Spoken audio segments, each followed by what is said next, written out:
Hey everyone, I'm Mutant Buster Green, and welcome to the 7th Battle Circuit Deep Dive video. And this time we're talking about the Overdrive Battle Circuit. What a fucking nightmare. So, tracking my past history, I've always struggled with Overdrive rounds. And if I have to be real, I just didn't really get them until now. Like, this is another situation where I just didn't understand how exactly Overdrive worked until my feet were finally put directly into the fire for a whole battle circuit. So, as you might know, in GBM, there are 3 types of suits you can make. Technique suits, power suits, and speed suits. And also technically no-type suits. Now, I had previously thought these typings only affected the suit's base stats, and also allowed the sub-skills to pop. But there was also this rock, paper, scissors system in play with these 3 types.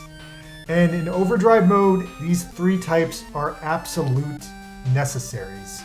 Now, prior to this, I had managed to skate by most Overdrive rounds by just using pure attack power and also rapid shooters. But in this circuit, every single round was Overdrive, and that led to me getting my ass kicked really hard.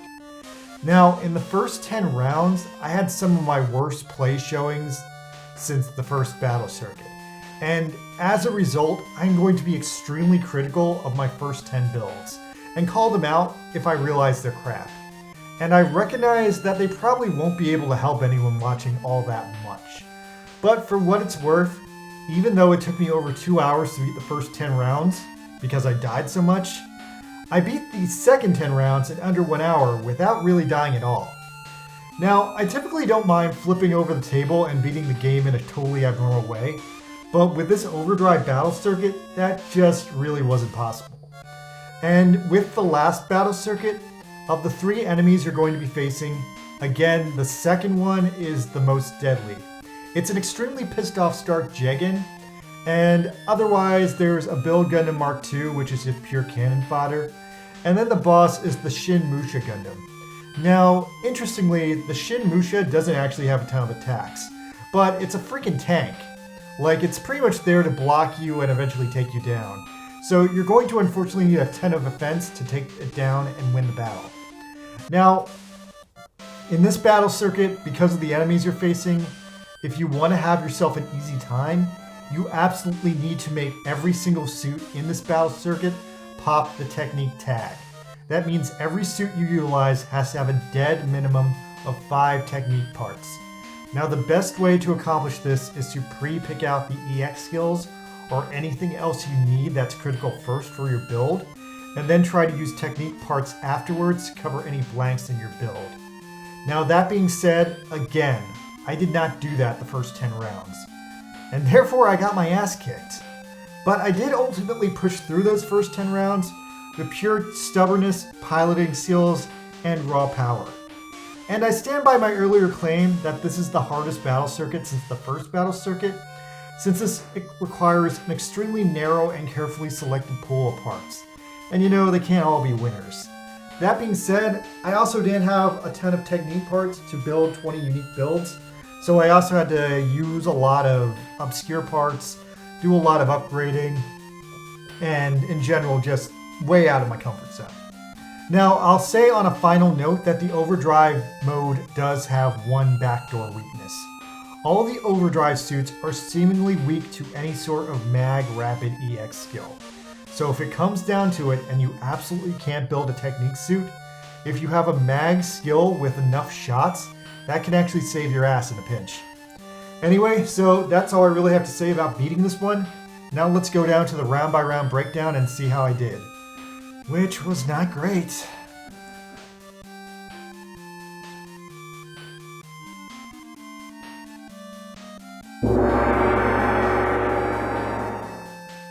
Round 1, Overdrive. Alright, so going into this, I definitely had a hard time easing into this one. Now, in the first round, I built basically a totally average suit, leveraging the fact that I knew any rapid mag skill would be critical to helping me get through the stage. I was also hoping the Krebly funnels would just help me as well because they shoot multiple times, but despite that, it still took me a few tries to beat this one since I was using a speed suit. Go figure, it was a disadvantage. Nickname, 00 Shiki.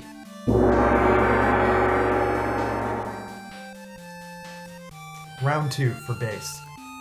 So putting Troa in a physical shooter was pretty much a no-brainer in this one, and as a result, this build got the job done terrifically. Now that being said, my time was still very abysmal because I wasn't using the right type, and therefore I wasn't dealing enough damage. Now I beat the stage anyway through my pure tenacity, and by doing a long and uncomfortable dance with the Shin Musha. Nickname, Blue Death Buster. Round 3, Skill Hack. So, since I was extremely tired, I mentally mistook Skill Hack mode for Switch mode. And it took me forever to come up with a viable suit for this round because I was building for Switch mode. Now, as a result of excessive trial and error, I ultimately accidentally put together a technique suit, which ended up powering me through this thing in a rather nice outcome. Now, I definitely will not recommend this build, but the extreme tenacity on the shield did help me get another boost that got me through the battle. Nickname, Defender Dynamis. Round 4, Advanced Physical. So, as I previously said, any mag rapid shooter can break through the overdrive problem. And that's exactly what I did with this build. I built a by-the-books rapid shooter centered around the Sazabi's shield. And it did some serious business, ultimately. By the way, just going forward, anytime I'm going to get stuck, I'm going to use a rapid shooter build. Nickname here, Mudrock F91. Round 5, Advanced Range. So here I again stumbled onto an accidental technique suit without realizing that they had an edge here. And in a shocking turn of events, the Hazel's leg beams ended up really overperforming, way beyond all my initial expectations due to that. I again think the reason it did so well was the fact that it hit multiple times, and that played a part in Overdrive. Nickname, Thick Freedom Double Zeta.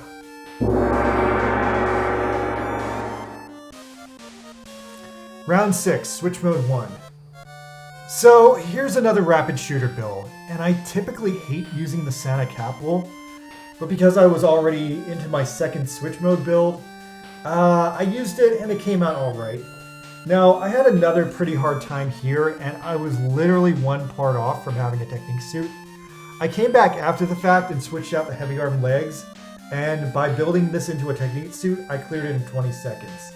That being said, here's my initial run, and it wasn't that pretty. Nickname, Full Armor Santa Capsule. Round 7, Advanced Melee. Okay, now this was a really fun suit.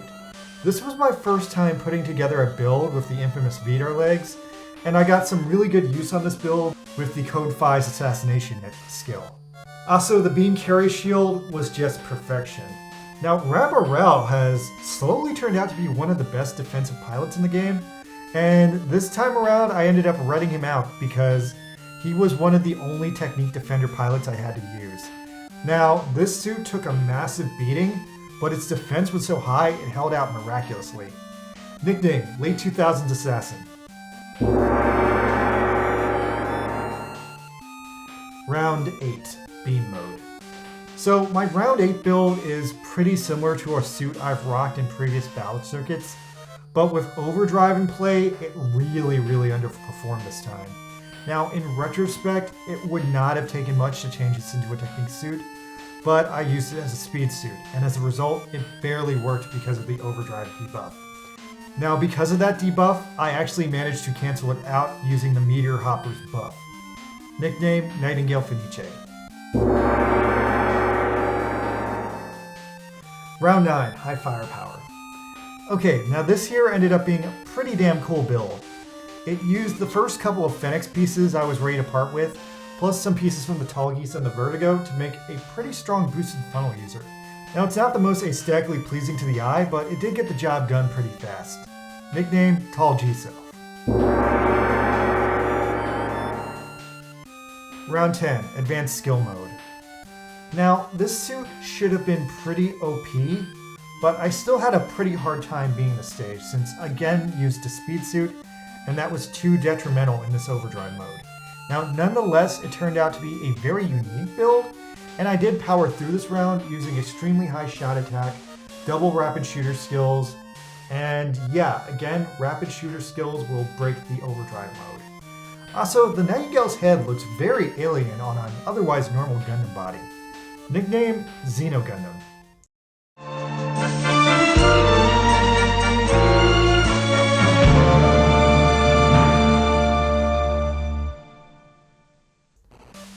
Halftime!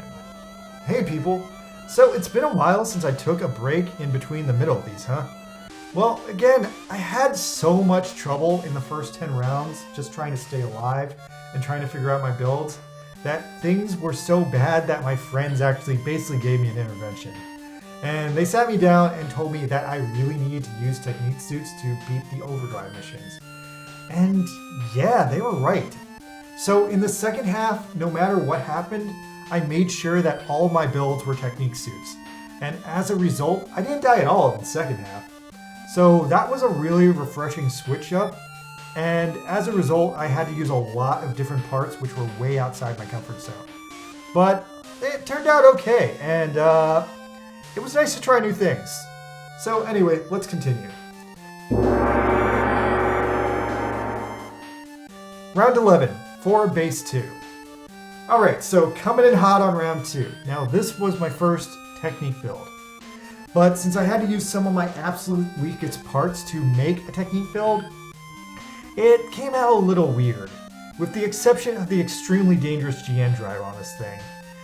Now the Epion legs on this thing were pretty promising, but unfortunately they were really disappointing because the AX skill just did not connect. And in a very surprise twist, the Shenlong arms did me pretty well. Now I had to tweak this build a little bit because some of the parts I were using I just not used in forever, and they were pretty, rusty, I would say. So yeah, this was kind of a green build, but I put it together. Nickname, the Basic Dragon.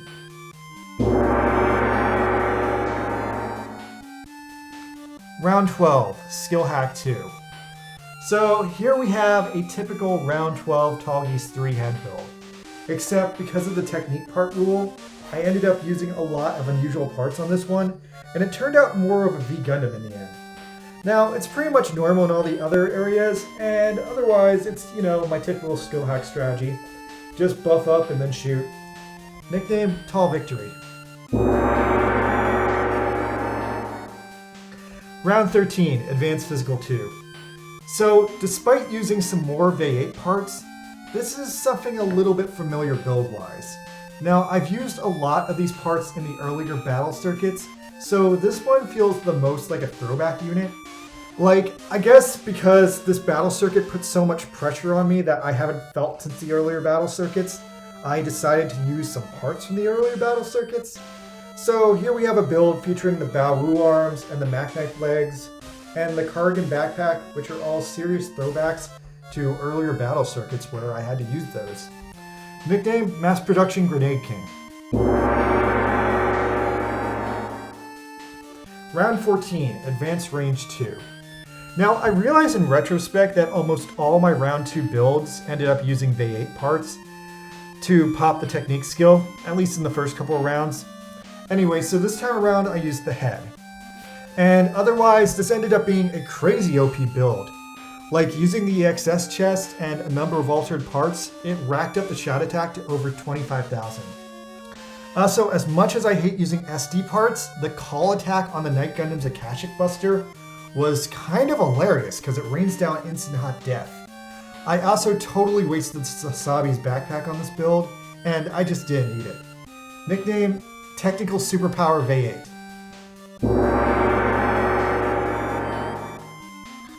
Round 15, Switch Mode 2. So, if you guys have been following my channel for a while, you're going to recognize my typical choice here of the Switch Mode Full Armor High Nu. That being said, over the past few weeks, some minor new parts came into play, and that made some minor changes to this build. Now, the changes this time around are I'm using the Nightingale shield to deal way more damage and give myself a rapid shooter attack, and that in turn caused me to need to use the normal High Nu arms because I couldn't equip the Kshatriya ones. Also, in a very weird surprise, the 7th Gundam head from a few weeks ago has surprisingly way more shot defense than the High Nu head, so I ended up having to use that. Oh, and same deal with the EXS beam rifle. With all these minor changes, plus the fact I altered the full armor high new parts a while ago, this build has never hit harder and has never been better. I don't think I've ever actually cleared switch mode faster. Nickname, Switch Mode Full Armor High New version 2.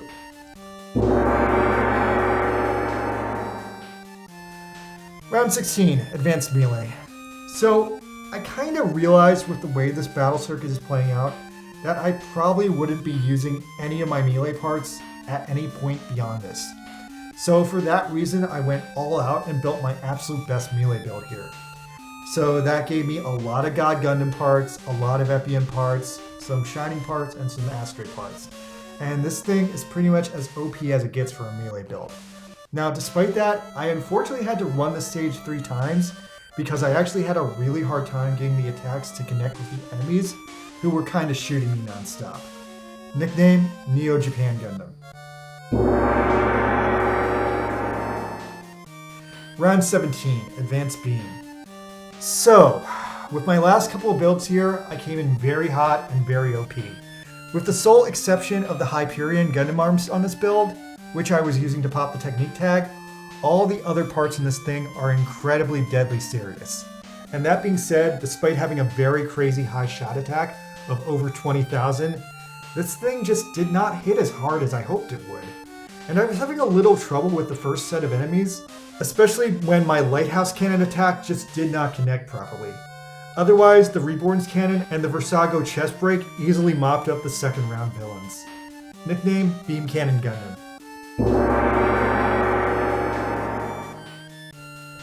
Round 18, High Firepower. So I always get these really lame requests to make a build using the Masala parts, and it doesn't help that they are randomly among the top statted pieces in my part library, just because the head and the torso are grouped together. And since I was using the Masala head, I decided the arms were useful too. Now, the Axis Sword was my actual trump card here. I misused the Masala's pressure stun attack, and that was kind of a waste. I had to do a lot of hard fighting to get to the second wave, but then the Axis Sword instantly wiped out every single enemy on the field, and that's how I got through this one. Nickname, Death Masala.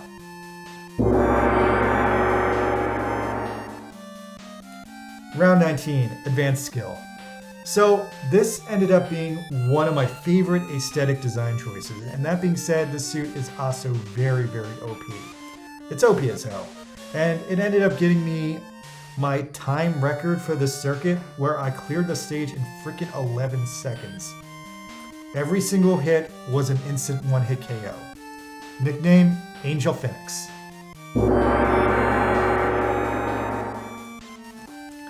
Round 20, Overdrive. Alright, so this is a different build than usual for my final round. It's still packing the typical Wing Zero legs and the typical crossbow beam gun, and it's also using the high new beam gun and the full armor double beam gun, which I used last week. So it's a little similar to my build from last week. But despite that similarity, I put a lot of weird parts into this to pop the technique tag, like the Aegis beam sabers and the Valkyrie backpack, which I've technically never used before. Anyway, as with my build last week, all these beam guns plus the OP stats ripped all these enemies a new one, and it was a very open and shut final round. Alright guys, thanks for sticking with me for another deep dive video. Now I'm hoping you guys can learn from my mistakes and hopefully do better than I did. Overdrive is definitely one of the hardest battle circuits ever, but it's only hard if you don't play it properly and you don't know what's going on. I was Buster Green. Please like and subscribe my videos. I am trying so hard to monetize my channel. It's really all I have going on these days. Alright, thank you guys. Catch me later. Bye!